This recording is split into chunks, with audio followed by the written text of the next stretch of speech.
On le sait, aujourd'hui, la plupart des entreprises sont confrontées à un environnement qui est très volatile, incertain, complexe et ambigu.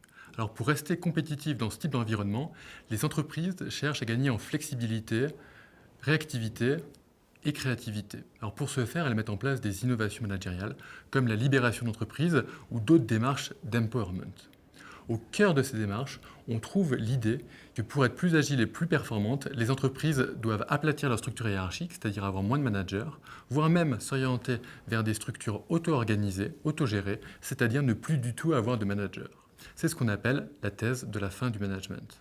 Les tenants de cette thèse nous disent qu'il y aurait au moins 3 avantages à cela.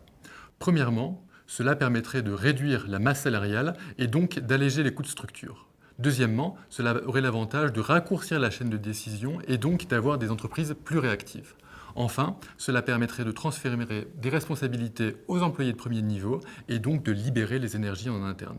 Finalement, les tenants de cette thèse conçoivent les managers comme des coûts qui ne seraient pas créateurs de valeur. Selon eux, ils ne feraient que prescrire des règles et contrôler le bon respect de ces règles. C'est évidemment une vision très restreinte du rôle des managers. Nos recherches montrent au contraire que les managers peuvent jouer un rôle central dans la réussite des entreprises. Il ne s'agit donc pas de supprimer les managers, mais plutôt de réfléchir à comment nous pouvons réinventer leur rôle. Car nos recherches montrent que les managers peuvent être de réels moteurs de l'innovation managériale.